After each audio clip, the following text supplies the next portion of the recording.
In the late 1800s to the early 1900s, exploration across the planet was one of the most exciting things. Now today we got like gas engines and electric vehicles, and the mode of transportation is much greater than at the beginning of the 1900s. But during this time of exploration, people were rushing to the North Pole, to the South Pole, and in particular, there is an Irish explorer. His name is Thomas Crean that I want to kind of hone in on and talk about for a few minutes. You see, he was able to I have a hard time being in cold weather, but he was able to endure minus 54 degrees Celsius and survive in that kind of weather. Yeah, crazy stuff like that. Or stories of him going on explorations and they're camping overnight and all of a sudden the ice underneath them, the team is breaking and they start sliding on these huge pieces of ice and drifting down, and drifting away from their camp, and all of a sudden killer whales are circling this piece of ice that they're floating on, and they think certain death is happening, and then he's end up to he has this ability to climb up a glacier and go get help to rescue this team. Stories like that are the stories that we read about with Thomas Crean. Now, he also traveled with some of the famous explorers. Now, he wasn't the one leading the mission, but he was a key component in making sure that the team was safe and in them actually achieving their goal, in particular of finding and being the first to the South Pole. Now, Thomas Crean, in one of his explorations, was under the leadership of Robert Scott. And Robert Scott's goal in his mission Terra Nova was to be the first to the South Pole. And so they spent months and months making sure that they could map out a plan and have these kind of utility huts where they would drop all these supplies along the way. Every couple hundred miles, they'd have these huts with these supplies. So it took months and months and months just to lead up to the actual exploration itself. Now, over the coming months, eventually this team got to the point where they were within striking distance of actually reaching the South Pole.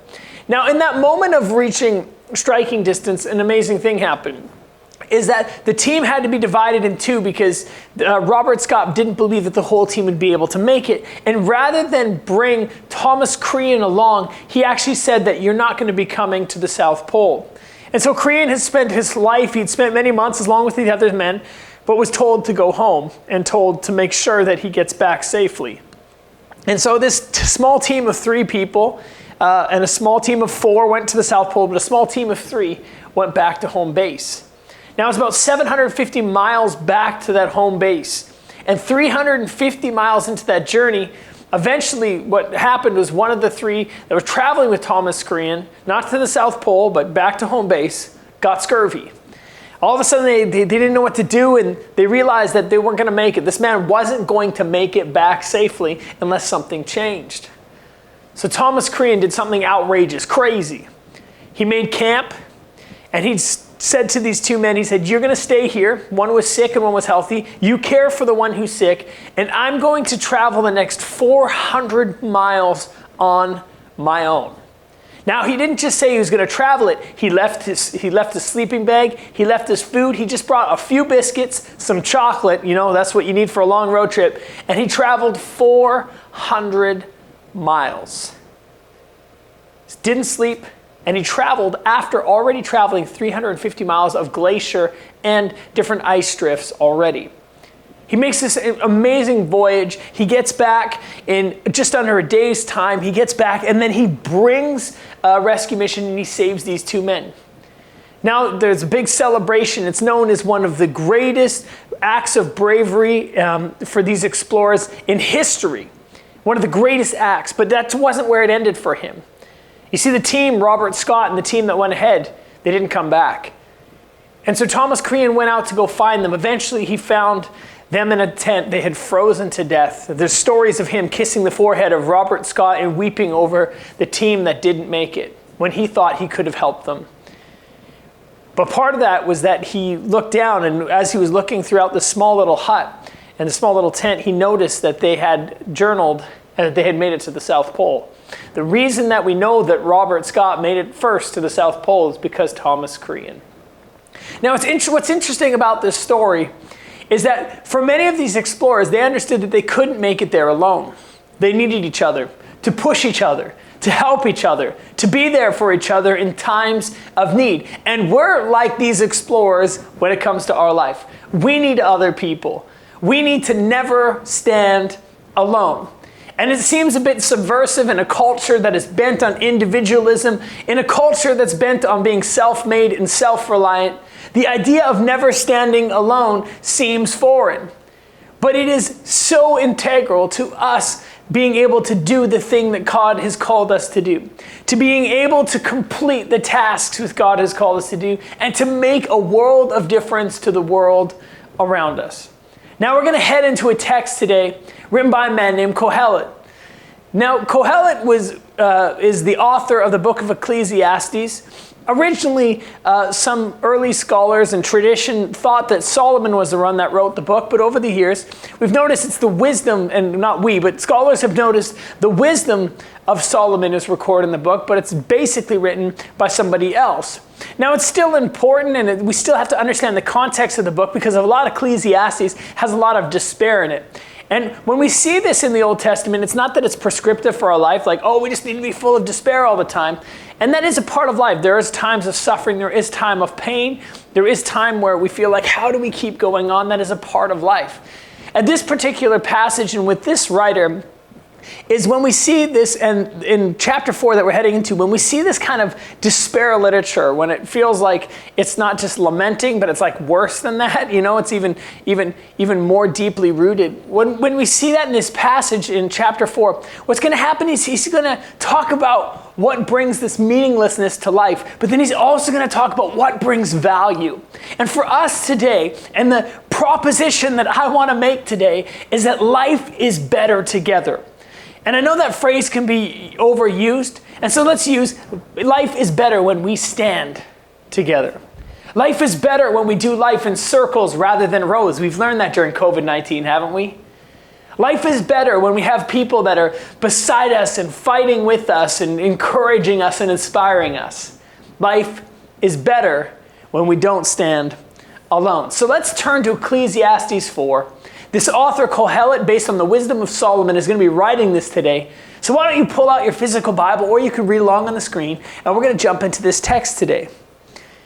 Now, the first word that we see in chapter 4, verse 7 is this. It says, "Again, I saw something meaningless." Now, I just want to talk about that word, again. Because in the first 6 verses of this chapter, the writer talks about the effects of power, the effects of gaining riches, the effects of isolation and of envy. And he talks about these things. And then he's going to kind of culminate all these ideas in verse 7. And he's going to talk about what this kind of life leads to. He says, "Again, I saw something meaningless under the sun." So he's already talked about some in the previous verses. And now in verse 7, he's going to highlight another one in 8 and 9. He says, "There was a man all alone." Now we're jumping into a story. There's a man all alone. "He had neither son nor brother. There was no end to his toil." Now this just sounds pretty rough, doesn't it? There's a guy all alone. He's toiling. He's working hard, but he's alone. And for many people that are single, many people that feel isolated during this time, this feels like COVID-19. I feel isolated, I feel alone, I feel like I'm toiling, I'm working hard, but I don't feel connected. I don't feel like somebody's together in this with me. But there's a man all alone. He had neither son nor riches. There was no end to his toil. And look what it said. "Yet his eyes were not content with his wealth." Like he just kept going because you know what? There's more to get. There's always more. You get that thing that you always dreamed about, and guess what? You can create a new dream. There's always more.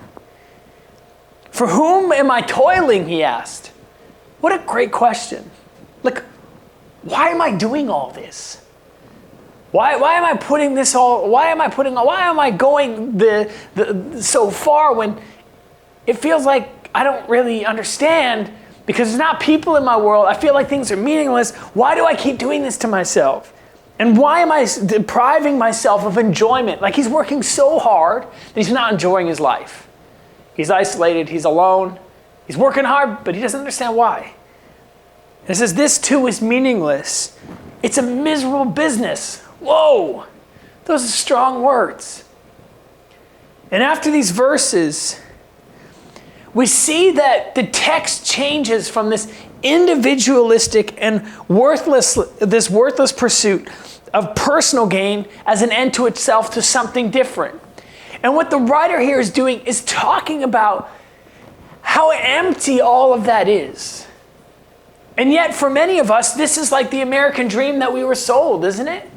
It's like if you're wealthy, if you live a long life, if you get all those vacations, if you got that you got those 2 cars, you got the garage, man, if people notice you, oh man, if you're popular on Instagram, man, if your house is perfectly put together, and every time you walk in, it's perfectly put together, man, if your kids always have their hair done, man, we live in this culture, right? That says we have to achieve, we have to achieve, we have to achieve, and there's nothing wrong with using our life to make a difference and using our life towards something. There's nothing wrong with progress. But the question is, what is the progress about? Like, why are you doing it? And that's the question this man's asking himself. Why am I depriving myself of all the enjoyments of being together with people and being present and all this when I can't enjoy my life and I don't have anyone to enjoy it with? And then it continues in verse 9. And it's this contrast to verse 8 and verse 7 and verse 8. And that we see this man who's all alone. He's isolated. He's working hard. He's getting it done. He's achieving the dream, but he's alone. And then we have in contrast verse 9. And it goes from this individualistic mindset to the very first word in verse 9. It's this, two. And all of a sudden you see that this idea of being together. We see this idea of not standing alone. We see this idea of connectedness. And this is what the writer says. 2 are better than 1. 2 are better than 1. Because they have good return for their labor. If one of them falls down, you remember the story of Thomas Crean? If one of them falls down, the other can help him up. The other can go for 400 miles, find rescue, and bring the rescue back. But pity the one who falls and has no one to help them up. And we have to ask ourselves this serious question, whether you're in church online, wherever you're watching this, whatever room you're in, whatever device you're watching this on, you got to ask yourself this question. Am I alone in this? Like, do I have people that have my back? Do I have people that are praying for me, that understand my story? Are there going to be people that call me out, or when I fall down, people that help lift me up? And if you don't have that as part of your life, I want to just say with you and encourage you, I want to say to you and encourage you today that we provide small groups because we believe that life is never meant to be lived alone. You weren't created, you weren't wired for isolation and to live alone. You were wired and created by God to be in community and connected together. But pity the one, he writes, who falls and has no one to help them up, who's alone, who's desperate. And let's be a church that's looking for opportunities to be the one to lift a hand and help somebody up. Let's look for opportunities as a church to be the one that helps those around us and put ourselves into relationships with other people to be the difference maker in others' lives. Are you with me this morning? Yes. Also, it says if 2 lie down together, they'll be kept warm. Ooh, spicy. But how can one be kept warm alone? You see, now we go, oh, Josh, we don't need 2 together to be kept warm. You know, I got my baseboard heaters. I got my tiled floor. I just turned the heat up on my floor and my feet are all nice and warm. I got forced air. Oh, come on, Josh, I got all these comforts. The point is not to just look at the one verse and find a reason not to be connected, okay? The point here and what it's saying is that you were never meant to do life alone. The one may be overpowered, it reads next. 2 can defend themselves. A cord of 3 strands is not quickly broken. 2, 3, 4 are better than 1. This is the very reason that we have small groups at our church. This is the very reason we encourage you to serve on a team at Center Church, is that you wouldn't do life alone and you wouldn't feel alone in life. But that you have 2, 3, 4, a whole group of people praying, supporting, and encouraging you and inspiring you. And when you fall, they don't just keep pushing you down. Oh, I knew that would happen. No, they support you and they pray for you and they say, how can we keep moving forward together? That is the beauty of community. And that's what the writer here is saying in Ecclesiastes. Don't do it alone. The thrust of the passage is to embrace connection, supporting one another, the idea of togetherness, rather than individualism, prestige, and self-reliance. In verse 1, rather than using power for oppression over others, to share the power with others and make change in the world around us. In verses 1, 2, 3 of chapter 4, it says people use their power for oppression. And we've kind of lost the point of oppression right now. It's kind of this word that gets thrown around so much. But he says it would be better for these people not even to be born. That's how brutal the oppression is that he's talking about. And did you know there is oppression in the world? Like slavery. Human trafficking is a $32 billion industry. 1.2 million children yearly are enslaved through forced labor and the sex trade. This is oppression. Can we do something about it, church? Yeah, we can. Can we make a bigger difference together? Yes, we can. Rather than using this power and trying to grow in our power to oppress, we grow in our power to be able to pass it to others and make a difference to others in the world and empower other people in the world to make a difference. That's when we think about 2 rather than 1, just ourselves. When we think about 2, who else am I empowering? It changes the game. And then it continues when we go down to verse 3, 4, and 5, and 6. We read about this envy that comes up. And the reason that we're working so hard in our lives is because we envy what everyone else around us has. And let's think about this. Rather than competing against our neighbors, or competing for that person across the street and the car they have, or the thing you saw on Instagram, rather than competing with the world around you, what about collaborating? What can we do together with our community? What can we do together as our church? We're not in competition with each other, church. We have the opportunity to collaborate, to make a difference in our community. How can we make a difference in our province? On the Mental Health Canada website, about 17% of British Columbians, somewhere around 800,000 people, are experiencing a mental illness or substance use today. Today. And when we think about small groups, what we might not think about is preventative measures. But what is amazing about small groups and church is preventative. When we get ourselves in connection, when we get ourselves in community, right? What we do is we prevent ourselves from isolation. We prevent ourselves from drifting. We prevent ourselves from being alone or loneliness. We prevent ourselves from hiding our sin, and instead we confess what's going on, and it says in the Word that we find healing in our lives. Through confession, through admitting what's happening, by turning to Jesus, receiving His grace, His mercy, and the power of the Holy Spirit, and by allowing others into our story. So rather than competing against other people, let's collaborate and together build God's kingdom.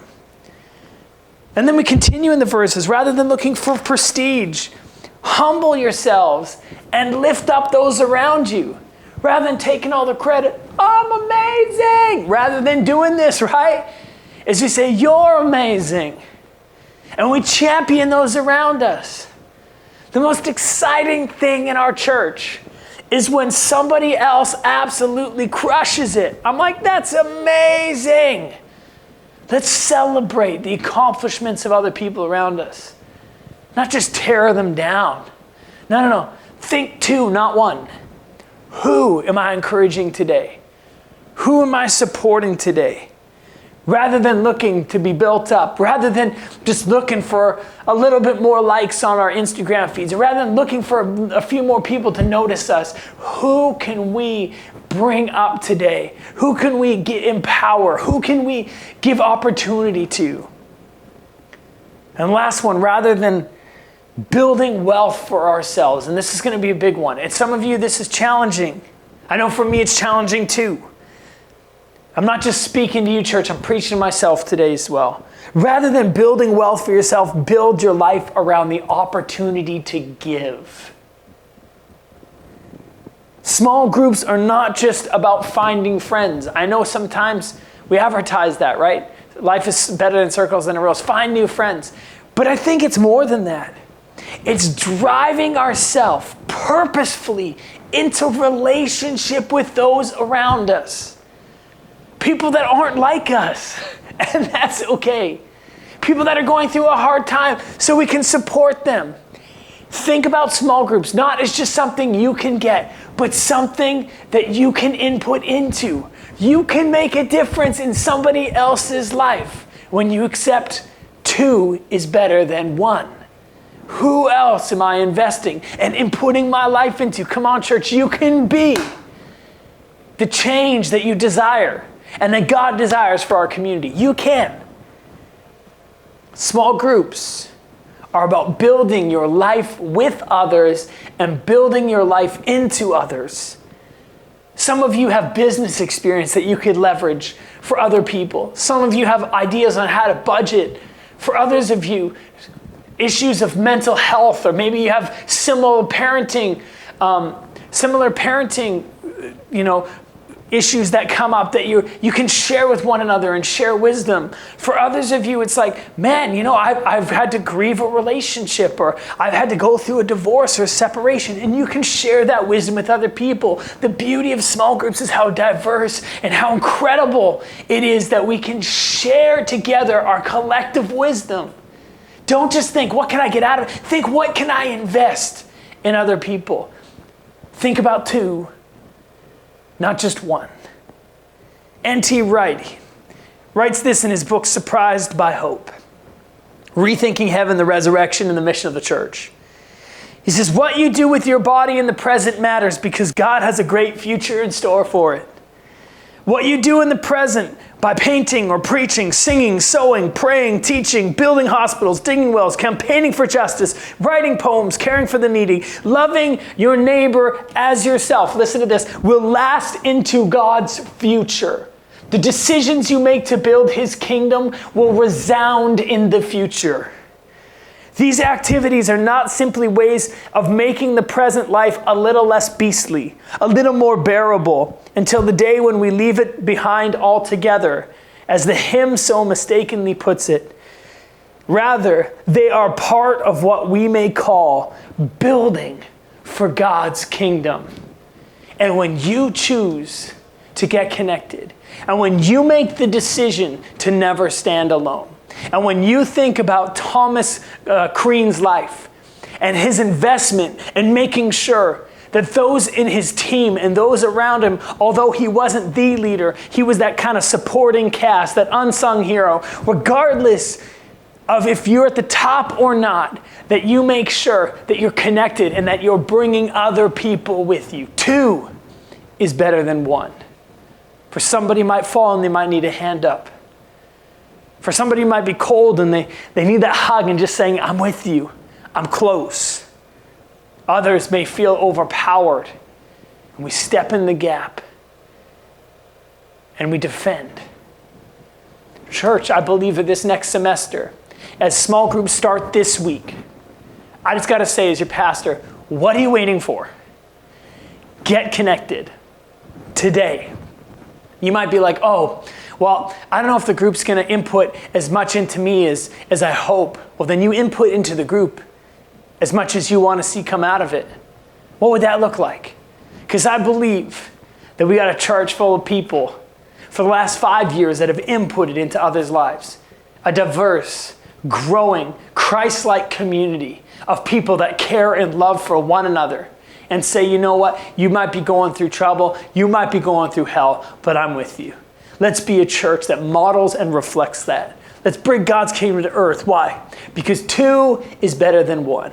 And at some point, we have to make the decision that this life is not just about us. It's not just about self-reliance. It's not just about caring about ourselves or building a name for ourselves. It's about building God's kingdom and seeing how many people we can empower, how many people we can bring along with us. Come on, church. Let's be the church. And today, don't wait any longer. Get signed up for a small group so that we can say that we never stand alone. Let's pray. God, I thank you today for your word. That 2 are better than 1. Let this hit us today, God, that it's not just about a cool catchphrase. But it's about building your kingdom. It's about investing our lives in others. That if they fall, that if they're in need, that we can invest. And God, when we're in need and we need help, that others are there for us. God, I pray right now that you would bless our small groups this semester. That we'd go to new places spiritually. That emotionally we'd become healthier. God, that we'd receive your blessing over our church. That you would bless the relationships in our church, the marriages in our church, the finances in our church. That God, you would bless people as they're stepping out in new business ventures. But God, in all of this, that you never designed it. You never designed us to be alone, but to be together. Help us to walk together. Help us to live out the idea that 2 are better than 1. And God, regardless of where we find ourselves in our life, help us to be your church, building your kingdom, that the future may resound of people at Center Church that invested their lives in the next generation, that invested their lives in the people around them, that invested their lives in their community, in the province, the nation, and the world. That we would be a people of action and of change, but a people connected to one another and connected to you. Bless this small group semester, I pray. Amen.